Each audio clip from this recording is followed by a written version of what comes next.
जब हम प्राचीन भारत में मुद्रा प्रणाली की बात करते हैं तो हमें यह समझना होगा कि यह एक लंबी प्रक्रिया थी और प्राचीन भारत में इसका विकास धीरे धीरे हुआ था।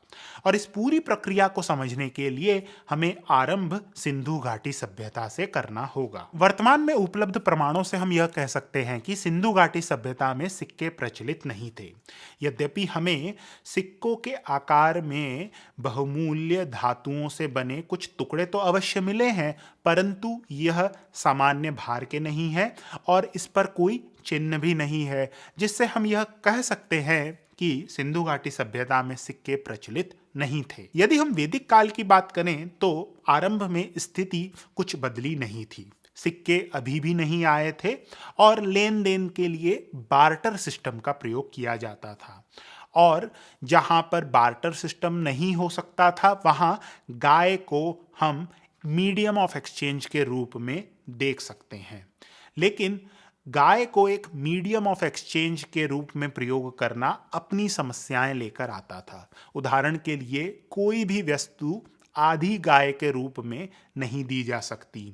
इसी कारण से हम पाते हैं कि धीरे धीरे बहुमूल्य धातुओं का प्रयोग होने लगा। यदि हम इन बहुमूल्य धातुओं की बात करें तो इस काल में चांदी नहीं था। उत्तर वैदिक काल के एक ग्रंथ में चांदी या रजत का प्रयोग आया है, परंतु यह भी आभूषण के रूप में आया है, लेन देन के रूप में नहीं। तांबा इस काल में था परंतु इसे लेन देन के लिए प्रयोग नहीं किया जाता था।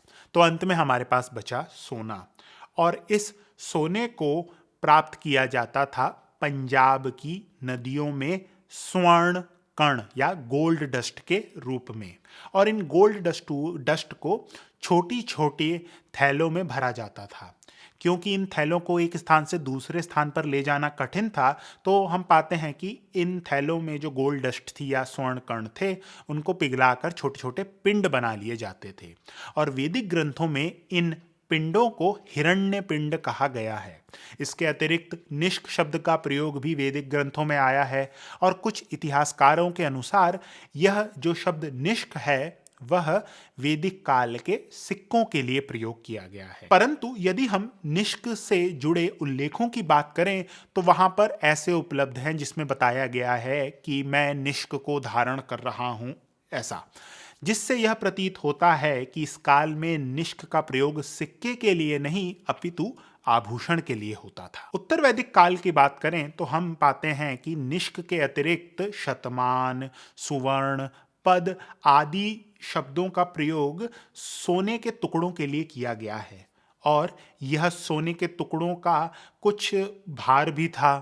परंतु यह सिक्के नहीं थे, क्योंकि जहां जहां इन शब्दों का उल्लेख आया है वहां राजा पुरोहित को अपनी यह वस्तुएं दे रहा है दान के रूप में, जिससे हम कह सकते हैं कि अभी भी शतमान, पद, सुवर्ण आदि शब्द आभूषण के रूप में प्रयोग किए गए हैं। छठी शताब्दी ईसा पूर्व के आसपास स्थिति बदलती है, और यदि हम बात करें कौटिल्य के अर्थशास्त्र की, पाणिनि के अष्टाध्यायी की या जातक कथाओं की, तो वहां सिक्कों का विवरण आया है, जिससे हम कह सकते हैं कि सिक्कों का प्रयोग भारतीय उपमहाद्वीप में होना आरंभ हो गया था।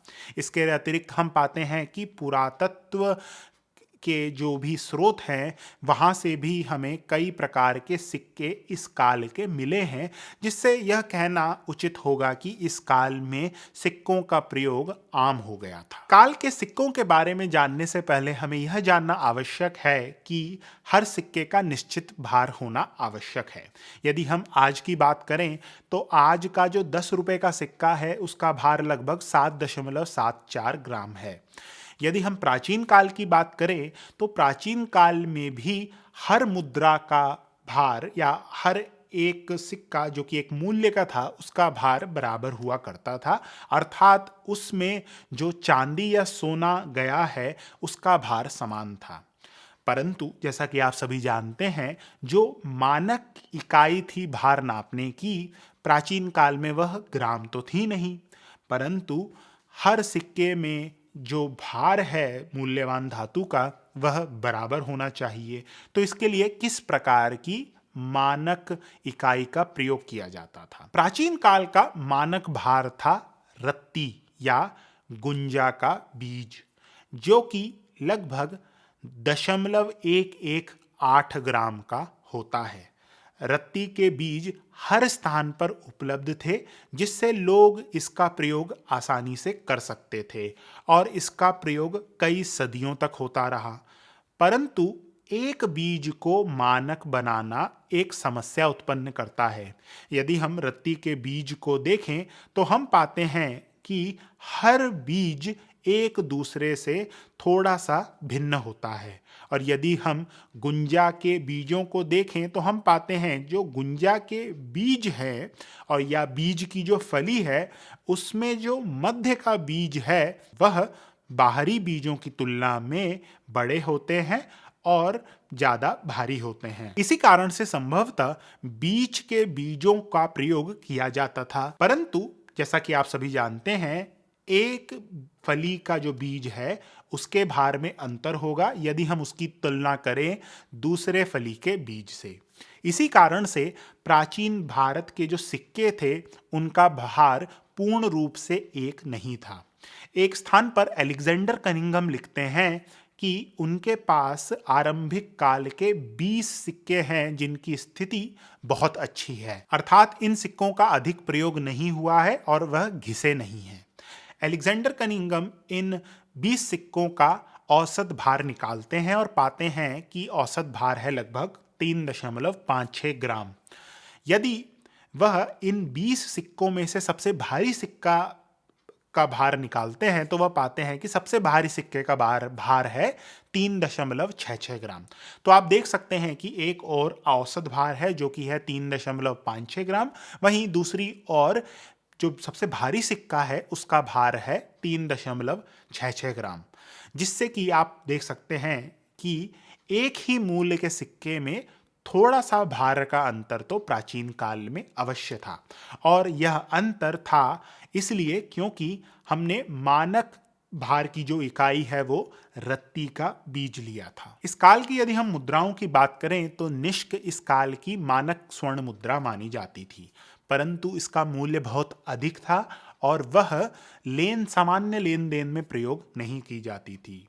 इसके स्थान पर पाद का प्रयोग किया जाता था, जो कि निष्क का चौथाई भाग था। आश्चर्य की बात यह है कि हमें ग्रंथों में स्वर्ण मुद्राओं का उल्लेख तो मिलता है, परंतु यदि हम पुरातात्विक अवशेषों की बात करें तो अभी हमें किसी भी प्रकार की स्वर्ण मुद्रा इस काल की नहीं मिली है। स्वर्ण के अतिरिक्त इस काल में सबसे अधिक प्रयोग चांदी की मुद्राओं का किया जाता था, और इन चांदी की मुद्राओं को पंच मार्क्ड कॉइन्स यानी चिन्हित मुद्राएं कहा गया है।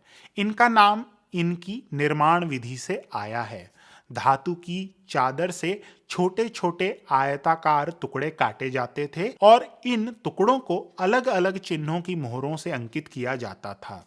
हर चिन्ह के लिए अलग मोहर होती थी, इसलिए इन्हें पंच मार्क्ड कॉइन्स या चिन्हित मुद्राएं कहा गया है। इनका आयताकार रूप विशेष है क्योंकि अधिकांश संस्कृतियों में सिक्के गोल होते थे।